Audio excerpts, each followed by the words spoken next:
The old watchman's hand shook as he passed me the worn, tattered notebook, his eyes dull and haunted. "Keep this close," he muttered, his voice barely a whisper. "These aren't just any rules. They're life or death." I glanced at the yellowed pages, filled with cramped, shaky handwriting. One rule, scrawled in dark ink, immediately caught my eye. "Do not answer if you hear someone calling your name from the shadows." My heart skipped a beat, and I laughed nervously, thinking it was some twisted joke.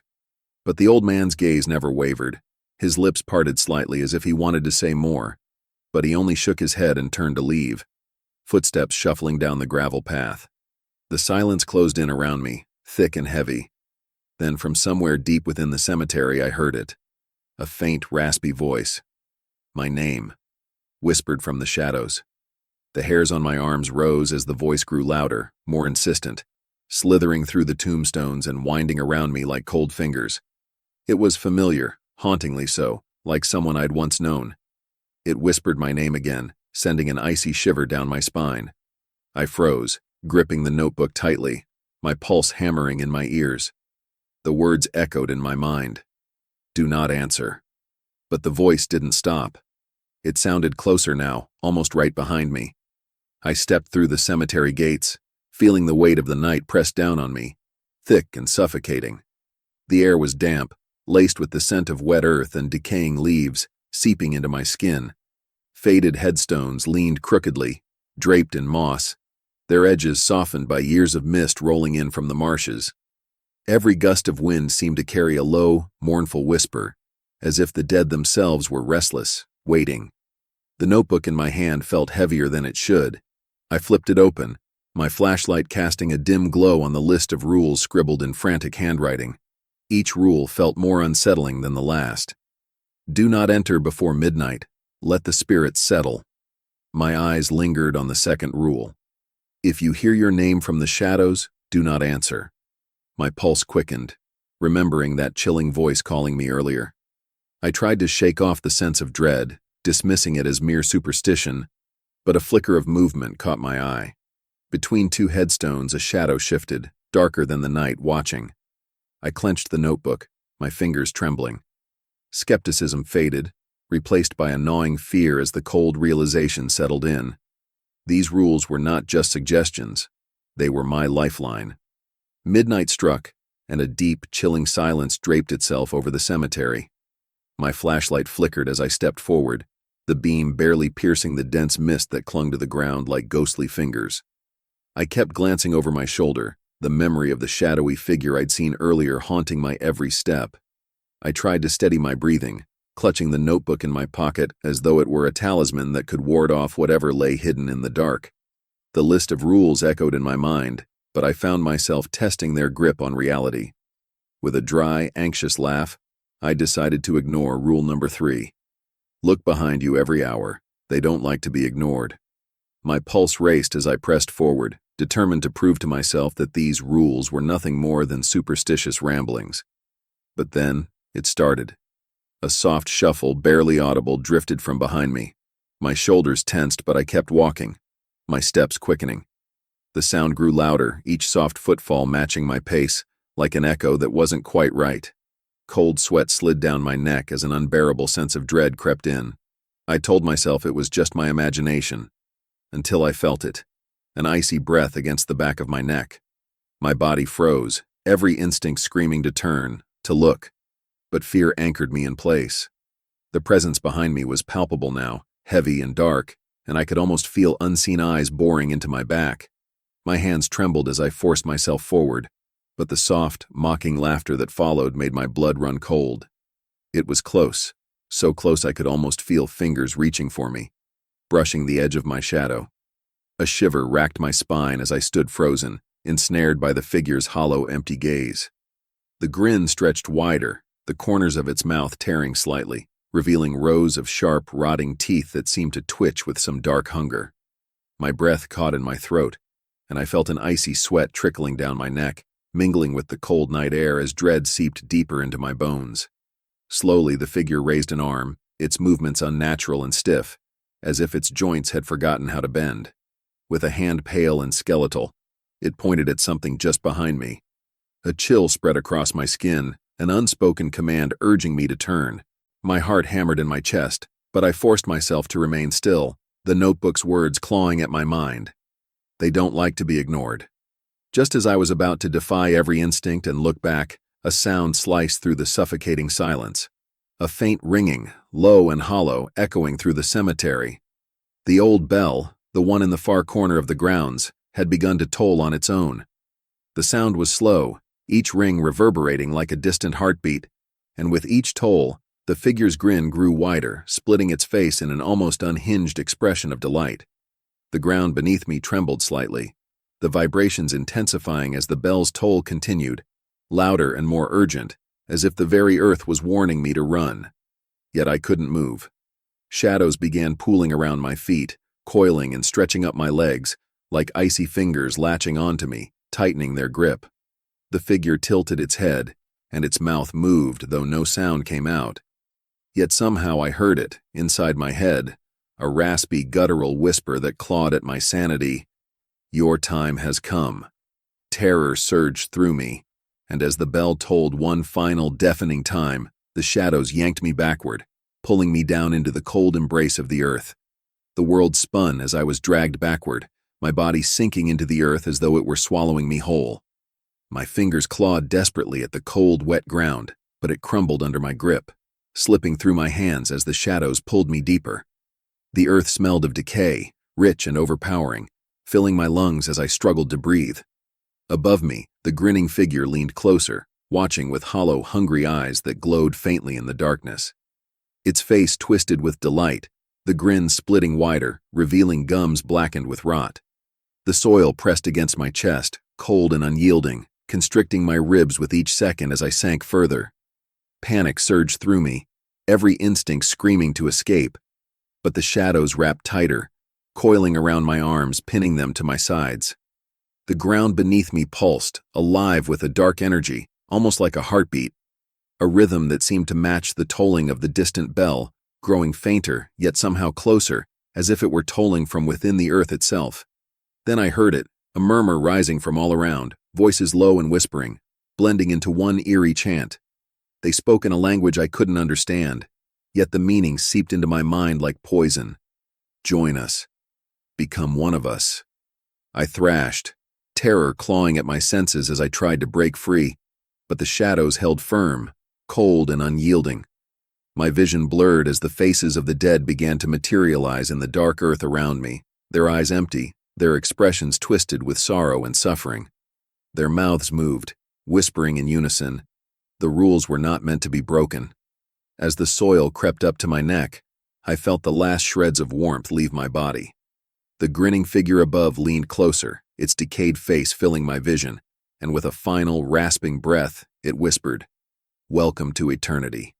The earth was up to my chin now, heavy and cold, pressing against my jaw as though it were trying to seal me within its embrace. The shadows around me seemed to pulse, their dark tendrils tightening like iron bands, rooting me deeper into the ground. My heartbeat slowed, echoing hollowly in my ears as if even it was fading, losing the will to fight. Above me, the twisted figure loomed, its grinning face shrouded in a darkness so thick it seemed to drink in the light. Its eyes were hollow pits, endless voids that drew me in, trapping me in their empty stare.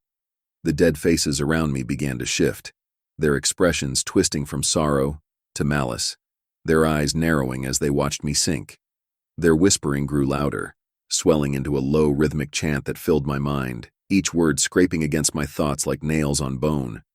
You broke the rules. You broke the rules. The words throbbed, over and over, as if the cemetery itself were condemning me. Then something cold and damp slid across my hand, a skeletal hand, fingers with flesh torn away, gripping mine with a strength that felt inhuman. I looked down, horrified to see another hand clawing its way up from the soil beside me, fingers covered in earth, nails cracked and splintered. One by one, hands of the dead emerged, grasping and pulling, anchoring themselves to my arms and legs, dragging me down with them. A hollow voice echoed through the air, disembodied yet clear, as though it were whispering directly into my skull. You belong here now. Forever. With one final, desperate scream, I felt my head slip below the surface, the world above vanishing into total, suffocating darkness. The cold soil filled my mouth, muffling my screams, choking me as the chanting voices grew louder, merging with the pulsing heartbeat of the earth itself. The last thing I saw was that grinning face, watching from the shadows. As I was pulled into the depths, bound to the cursed cemetery, an eternal prisoner. As the cold soil enveloped me, the darkness pressed down, suffocating and relentless. My lungs burned, desperate for air, but the weight of the earth crushed any hope of escape. Just as I felt the last flicker of life slipping from my grasp, a strange sensation rippled through the ground. A pull, like icy fingers curling around my soul, yanking me back from the brink. Suddenly, I was no longer lying in the earth, but standing on the cemetery grounds. Yet, something was wrong. The world was muted, colors drained to shades of gray and black, as if reality itself had decayed.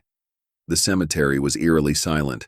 No wind, no sound, only an endless, oppressive stillness that hung thick in the air. I looked down, and my heart froze. My body lay sprawled in a shallow grave, dirt smeared across my face, eyes wide open, vacant, staring into nothing. A scream clawed its way up my throat, but no sound came out, only a hollow, rasping whisper. Around me, shadowy figures began to emerge, their faces blank, empty, each one watching with those same hollow, haunted eyes. In that moment, a terrible understanding washed over me. I hadn't escaped. I had become one of them, a lost soul bound to the cemetery, cursed to linger in the darkness, forever trapped in its cold, suffocating embrace. The horror settled over me like a suffocating fog, cold and merciless. I tried to scream, but my voice was no longer mine, reduced to a dry whisper that dissolved into the empty night. The shadowy figures around me inched closer, their faces twisted into ghastly imitations of life, eyes hollow and lips stretched in silent screams. I recognized some of them, familiar faces, past night watchmen, their expressions locked in terror as though each was reliving their final moments over and over.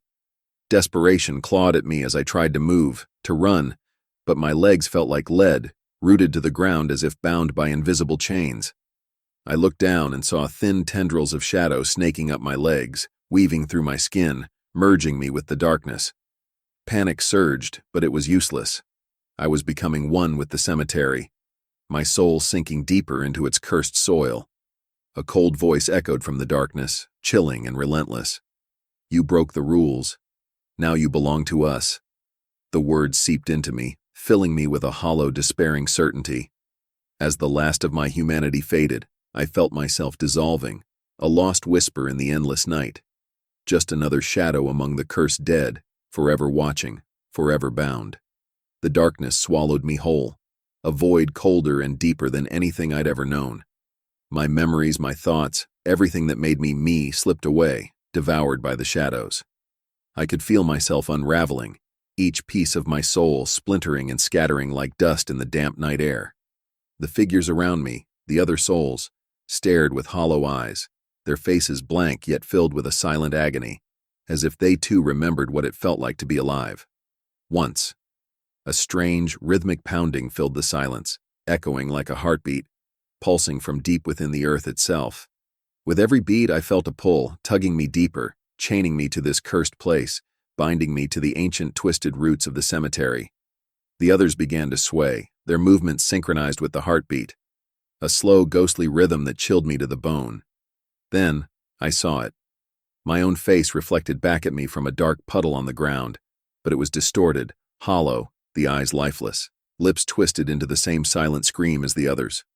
Horror washed over me as I realized this was my fate, my eternity, bound to watch over the living, yet never again touch the light. A mere shadow, lost in the endless, unbreakable grip of the night, cursed to linger here, a part of the cemetery's dark, eternal hunger. Time lost all meaning in the cold, endless dark of the cemetery. Days bled into nights, seasons passed in a gray, ghostly blur, yet I was stuck in an eternal, unchanging nightmare. I moved like a shadow among the graves, tethered to the earth, each step heavy with the weight of countless souls that had been claimed before me. I could see them, the other lost watchmen, wandering aimlessly, their hollow eyes fixed on some distant memory of life. expressions twisted in silent despair. We were bound here, our lives traded for a terrible, restless eternity. Then, one night, I saw a figure at the cemetery gates, lantern flickering in the mist. A young man, wide-eyed, clutching a familiar tattered notebook. My chest tightened with a hollow ache, a memory of the fear and desperation that had once gripped me. I tried to scream to warn him, but my voice was gone, a faint whisper lost in the night. As he took his first step onto the cemetery grounds, the mist thickened, curling around him like a predator stalking its prey. He glanced at the notebook, a nervous smile on his face, unaware of the fate that awaited him. I watched, helpless, knowing that soon he would join us. Another shadow lost in the cemetery's hungry depths. The cycle had begun again, and all I could do was watch, forever cursed to be part of the darkness, bound to the rules, a silent witness to the horror that would claim him too.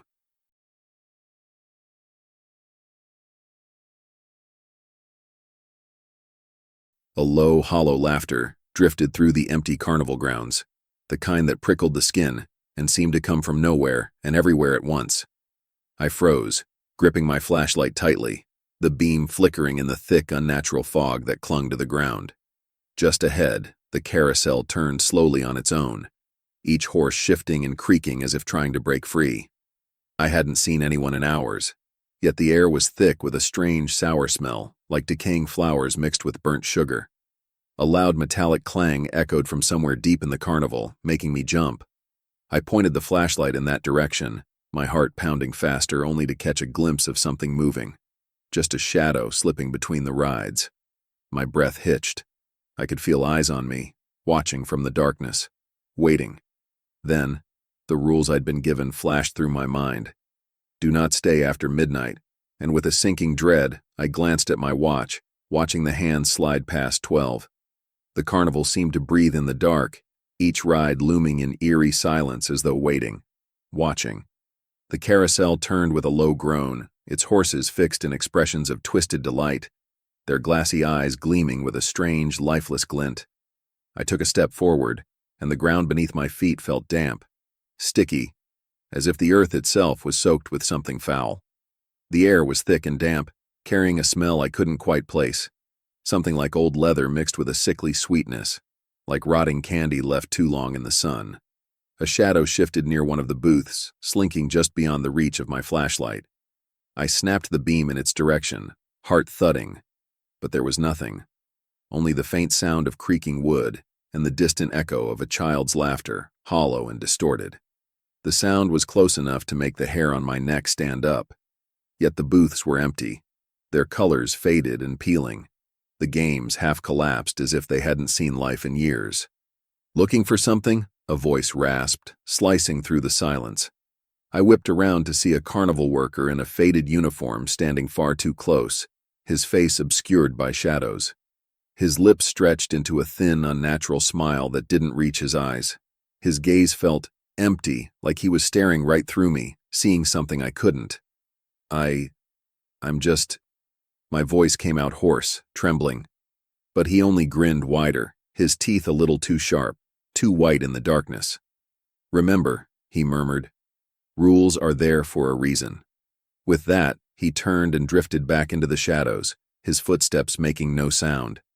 As he disappeared, an icy chill seeped into my bones, and the sense that I was not alone tightened its grip on me. As midnight crept in, a sudden chill blanketed the carnival, thickening the air like a damp, suffocating fog. I hadn't meant to look. It just happened. My gaze drifted across the eerily quiet grounds, landing on the row of clowns standing still as statues near the funhouse entrance. I froze. Something was wrong. Their glassy eyes, which had once stared vacantly into the distance, were now locked on me. I felt their painted smiles widen ever so slightly, the bright red mouths stretching into twisted grins that seemed almost alive. My pulse quickened, a cold sweat pricking at the back of my neck. I blinked hard, hoping it was just a trick of the light, a figment of my imagination.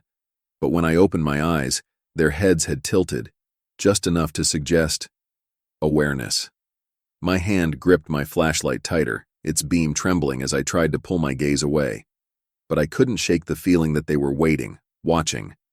A creak sounded behind me, followed by the faintest whisper, so soft it could have been the wind.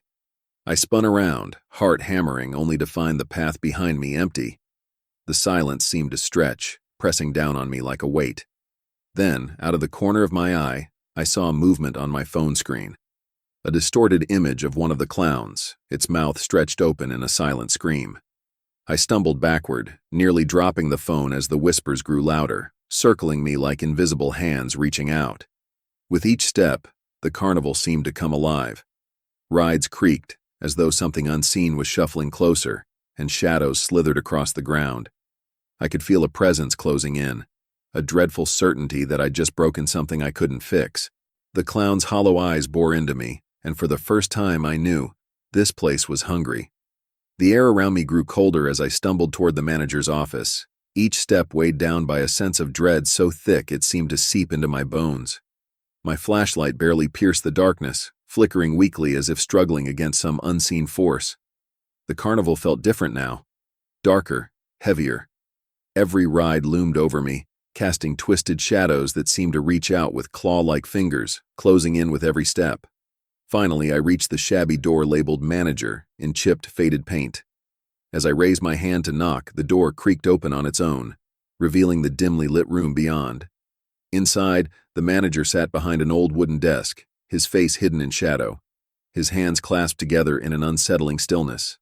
His eyes, dark and sunken, fixed on me with a gaze that seemed to pull every bit of warmth from the air. "You've broken the rules," he said in a voice that was almost a growl, barely human. His words echoed, filling the small room with a dreadful weight. "People don't come here for fun, you know. They come to be taken." His mouth twisted into a smile that barely resembled anything human, lips stretched wide enough to show too many teeth, some sharp and discolored. I opened my mouth to respond, but my voice died in my throat. Something caught my eye on the wall, a series of faded photos, each showing carnival workers. My heart dropped as I recognized a face in one of the old, yellowed photos. It was the clown from earlier, his grin exactly the same as it had been out on the grounds, frozen in time yet hauntingly lifelike. "They're still here," the manager whispered, leaning forward.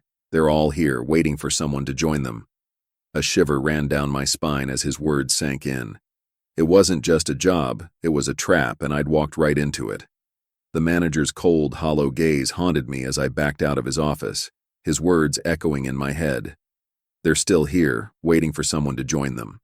Outside, a terrible silence gripped the carnival, thick and suffocating, as if everything around me was holding its breath.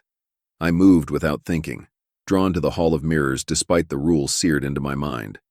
Never enter alone. But I couldn't stop myself. Something about that dark entryway pulled me in, urging me to push through the heavy, damp curtain. Inside, the air was dense with mildew and a sharp, metallic scent that made my stomach turn. Mirrors lined every wall, cracked and distorted, casting reflections that weren't quite my own. My face stared back at me from every angle, eyes wide and lips stretched into a grotesque grin that I wasn't making. I stumbled back, heart pounding, but the curtain was gone. I was trapped. In the silence, a faint, rhythmic clinking sound echoed, like metal scraping against glass. It grew louder, closer, until it felt like it was inside my skull.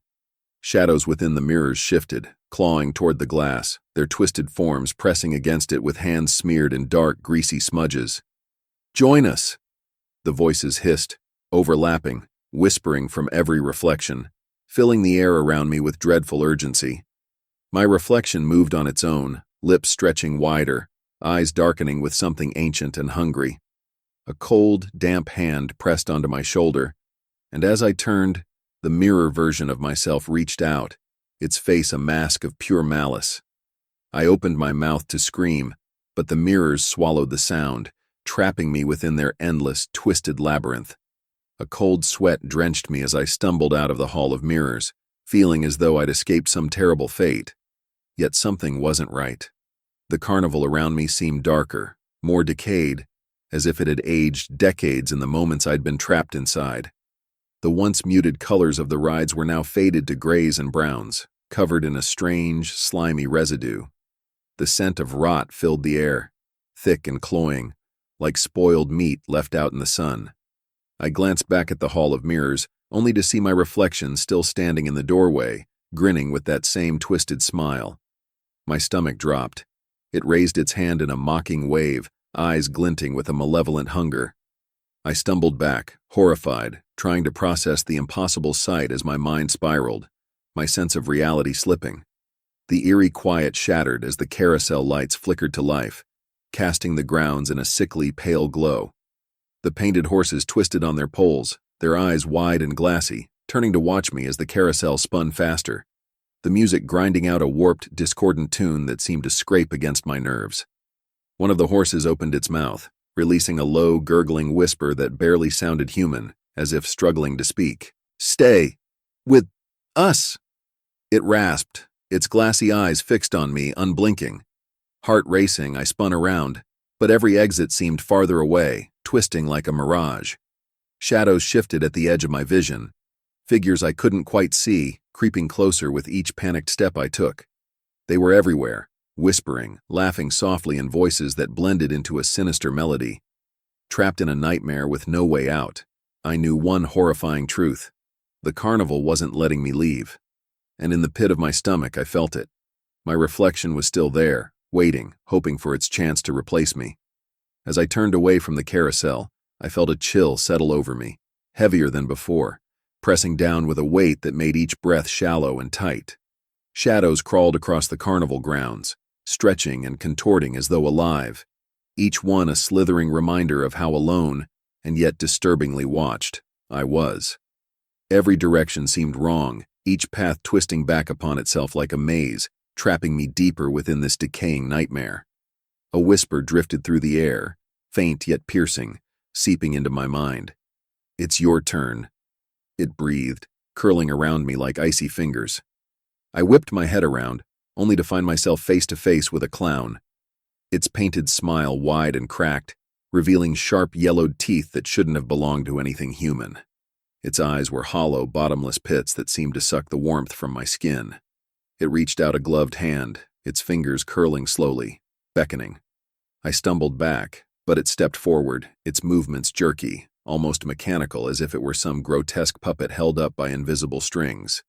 The whispers grew louder, now coming from all directions, chanting, calling my name. The clown's hand extended further, inches from my face, smelling of damp earth and decay. I felt its icy touch graze my skin, sending a shock of terror through me as its hollow eyes seemed to bore into my soul. In that moment, I understood the carnival's hunger. It wanted me, body and soul, to be another twisted figure haunting its endless night. I broke free from the clown's grasp and sprinted, my footsteps echoing hollowly through the empty carnival. Each stride felt slower than the last, as though the air itself had thickened, pulling me back toward the horrors lurking in the shadows. A cold mist settled over everything, blurring the edges of the world around me, transforming it into a nightmare where shapes and sounds twisted into things that shouldn't exist. I could feel the carnival tightening around me, drawing me deeper, like a web closing in on a struggling fly. Out of the corner of my eye, I saw figures moving. Silent, pale faces peering from behind rides, their eyes wide and unblinking, mouths stretched into smiles that bore no trace of humanity. They stood in absolute stillness, just watching, their gazes pressing into me, suffocating. As I stumbled forward, a familiar shape loomed ahead, the carousel, still spinning in grotesque silence. But now the horses' faces had changed. Each one bore a twisted, tormented human expression, eyes hollow, mouths frozen mid-scream, their distorted faces eerily familiar. One of them looked like me. A shiver gripped me as I realized the truth. Those who entered the carnival never left. They became part of it, forever cursed to haunt its nightmarish attractions. The whispering voices grew louder, echoing in my mind, pleading, demanding. My own reflection appeared in a nearby funhouse mirror, grinning with that same sickening malice. And as I stared into its eyes, I felt my last shred of hope vanish into the darkness.